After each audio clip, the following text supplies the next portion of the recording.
Hi, this is Bharati, photo mentor, photo trainer and a professional photographer from Madurai.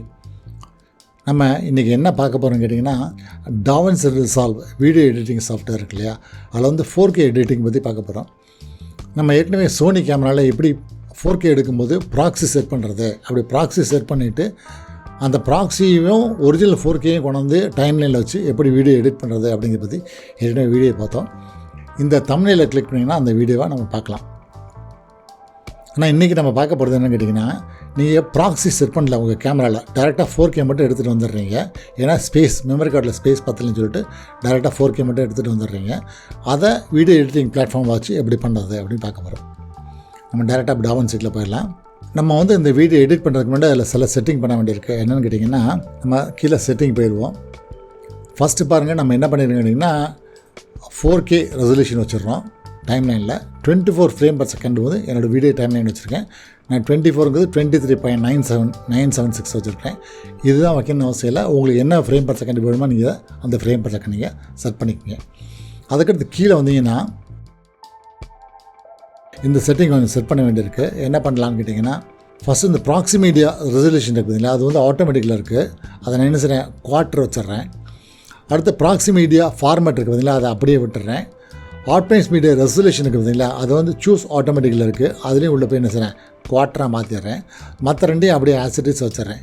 அதுக்கு கீழே போனீங்கன்னா proxy செட்டிங்காக உள்ளது, எங்கே ப்ராக்ஸி சேவ் பண்ணுறது அப்படிங்கிறதையும் கேட்ச் ஃபைல்ஸ் எங்கே சேவ் பண்ணுறதுன்னு உள்ள லொக்கேஷன்.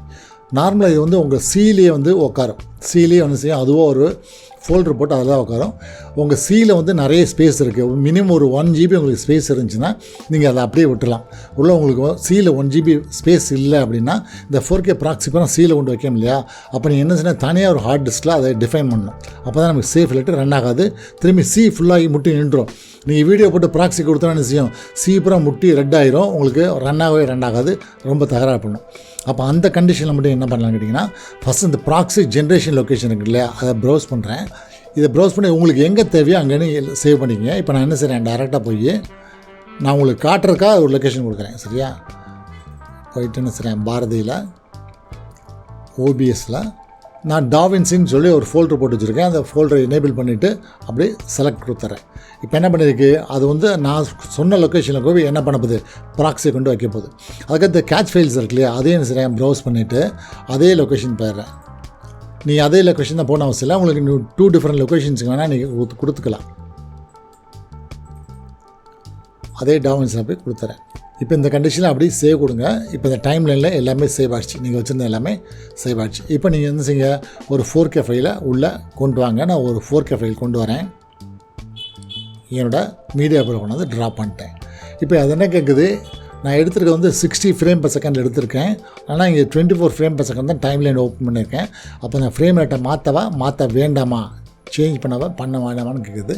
எனக்கு வந்து நான் டோன்ட் சேஞ்ச் கொடுத்துட்றேன். இப்போ மீடியா போலில் வந்து என்னோடய ஃபைல் வந்துருச்சு, ஒரு சின்ன கிளிப் வந்துருச்சு. அந்த கிளிப்பை என்ன செய்கிறேன், ட்ராக் அண்ட் ட்ராப் பண்ணி கொண்டு வந்து என்னோடய டைம்லைனில் விட்டுறேன். இது பார்த்தா ஒரு சின்ன கிளிப், ஒரு குட்டியோண்டு கிளிப் தான் அந்த கிளிப்பு. இந்த கிளிப்பை ப்ளே பண்ணுறேன் பாருங்கள். இப்போயே இது பாருங்கள், 100% ஓடாமல் கொஞ்சம் சிக்கி தான் ஓடுது, தெரியுதா? ஏன்னா அது 4K ஃபைல்னால, ஹெவி ஃபைல்னால சிக்கி ஓடுது. ஒரே ஒரு கிளிப் தான் வச்சுருக்கேன். இந்த ஒரு கிளிப்புக்கே நமக்கு வந்து இவ்வளோ திணறுது கம்ப்யூட்டர். என் கம்ப்யூட்டர் கொஞ்சம் ஸ்லோ கம்ப்யூட்டர் தான், அதனால் திணறுது. இன்னும் நீங்கள் மல்டிபிள் கிளிப் வச்சுருந்தீங்கன்னா கேட்க வேண்டாம். அதில் இன்னும் எஃபெக்ட் கூட ரொம்ப பிரச்சனை வந்துகிட்டே இருக்கும் இல்லையா. இதில் பார்த்தீங்கன்னா இந்த லெஃப்ட் சைடில் இது வந்து டைம் லைனு, இது ஒரே ஒரு கிளிப் தான் நம்ம வச்சுருக்கோம் இல்லையா. அந்த கிளிப் இருக்கு இல்லையா, அந்த கிளிப்பில் வச்சு ரைட் கிளிக் பண்ணுங்கள். பண்ணிவிட்டு ஜெனரேட் ப்ராக்ஸி மீடியா இருக்குதுங்களா, அதை கிளிக் பண்ணுங்கள். அப்போ என்ன செய்யுது, இந்த கிளிப்புக்கு வந்து ஒரு ப்ராக்ஸி வந்து அதுவாக ஜென்ரேட் பண்ணுது.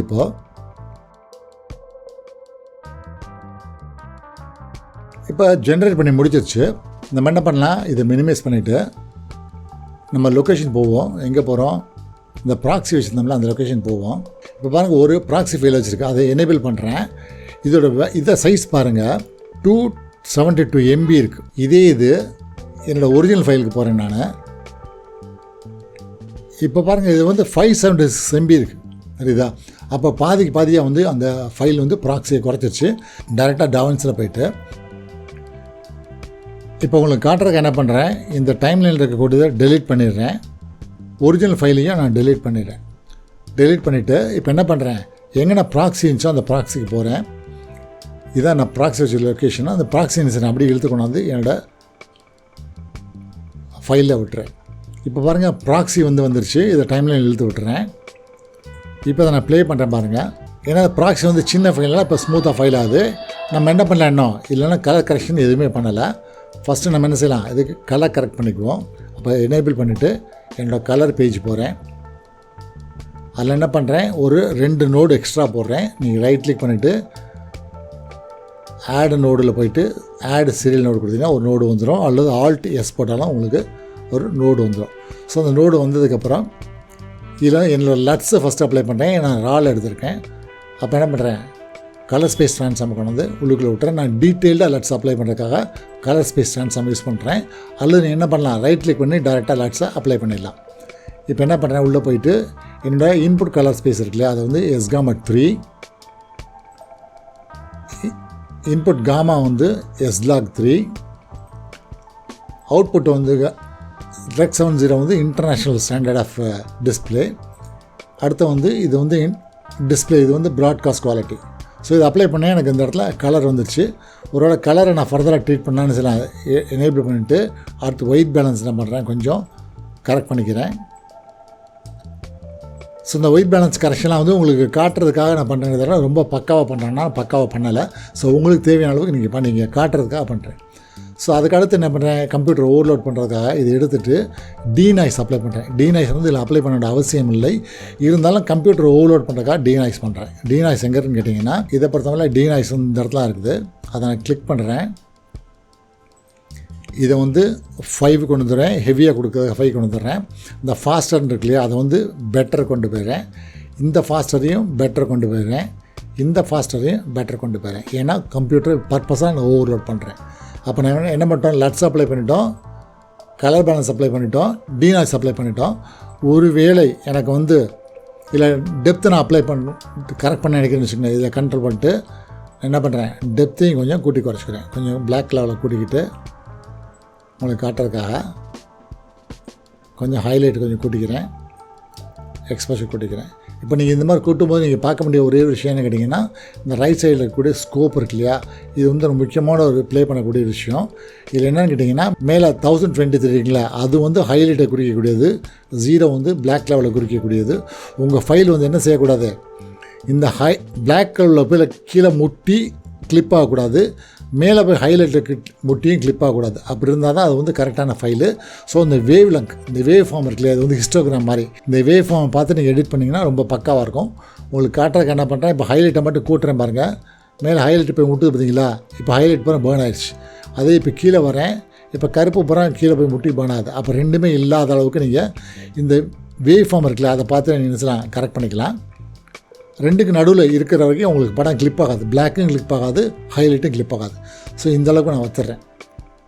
அப்போ உங்களுக்கு காட்டுறதுக்காக இவ்வளோ ஓவர்லோட் பண்ணிவிட்டேன் சார். அப்படி டைரெக்டாக என்னோடய எடிட் பேஜ் போயிடுறேன். இப்போ இதை ப்ளே பண்ணுற பாருங்கள். பரவாயில்லாமல் ப்ளே ஆகுது. ரொம்ப ஸ்மூத்தாக ப்ளே ஆகுதான்னு சொல்ல முடியாது, பரவாயில்லாமல் ப்ளே ஆகுது. நம்ம என்ன பண்ணுறோம், அது காட்டுறதுக்காக ஒரு வீடியோ ட்ரான்சிஷன் அப்ளை பண்ண போகிறேன். அதுக்காக என்ன பண்ணுறேன், அந்த கிளிப்பை ஒரு எக்ஸ்ட்ரா காப்பி ஒன்று போட்டுட்டு கொஞ்சம் சைஸ் குறைச்சிக்கிறேன். அப்போ தான் கிளிப்பில் அப்ளை ஆகும், எஃபெக்ட் அப்ளை ஆகும்.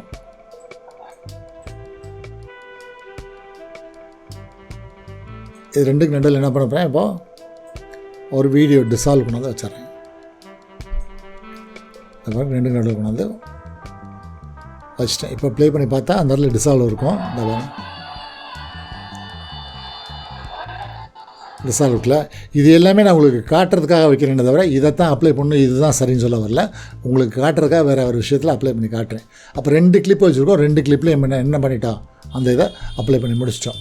இப்போ நம்ம வச்சுருக்கிறது 4K கிளிப்பு கிடையாது, நம்ம வச்சுருக்கிறது சின்ன ரெசல்யூஷனில் கிளிப்பு. அதுக்கு சின்ன உதாரணம் என்னன்னு கேட்டிங்கன்னா, இப்போ வச்சுருக்க கிளிப்போட சைஸ் பாருங்கள், இந்த இருக்குது பாருங்கள், 60 ஃப்ரேம் பர் செகண்டில் 960x540 தான் இருக்குது இந்த கிளிப்போட சைஸ். 48 ஆடியோ குவாலிட்டி 48,000 2 சேனலில் இருக்குது.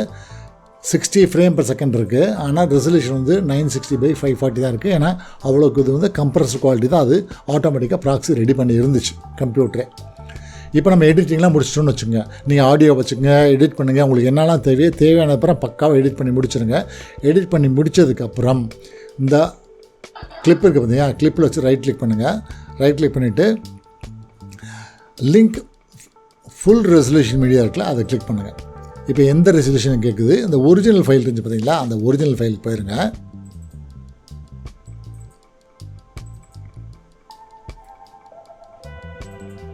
அந்த ஒரிஜினல் ஃபைலை எனேபிள் பண்ணிவிட்டு அப்படியே நான் சரி ஓப்பன் கொடுத்துட்றேன். இப்போ என்ன ஆச்சுன்னா, அது வந்து ஒரிஜினல் ஃபைல் எனேபிள் ஆகி வந்துருச்சு.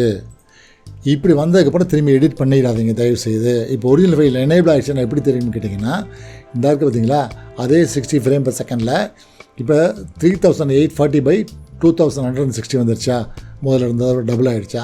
அதுமாதிரி குவாலிட்டி பார்த்திங்கன்னா ஹை குவாலிட்டியில் வந்து இங்கே வந்துருச்சு. அப்போ இப்போ டைம்லைன் என்ன வந்துருச்சு, 4K வந்துருச்சு.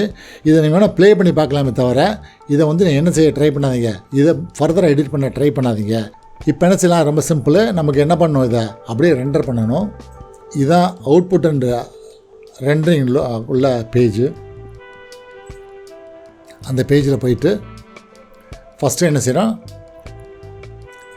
2-3 விஷயம் பார்க்கணும். ஒன்று ஃபைல் நேமும் லொக்கேஷனும் கொடுக்கணும். நம்ம ஒரு ஃபைல் நேம் கொடுக்க போகிறோம், லொக்கேஷன் கொடுக்க போகிறோம். அப்புறம் அந்த எக்ஸ்போர்ட் குவாலிட்டி என்ன குவாலிட்டியில் வருதுன்னு கொடுக்க போகிறோம். 3வது வந்து இந்த ரெசல்யூஷனையும் ஃப்ரேம் per செகண்டையும் மாற்றக்கூடாது. மெத்தெல்லாம் மாற்றலாம், இதை மாற்றக்கூடாது.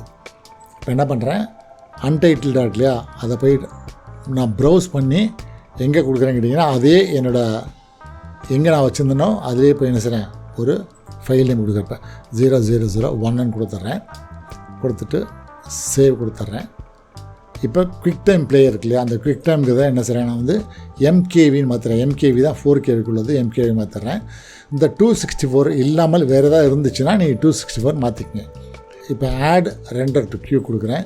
இப்போ இந்த இடத்துல என்ன செய்யுது, ஜாப் வந்து நமக்கு இங்கே வந்து ப்ளேஸ் ஆகிடுச்சு.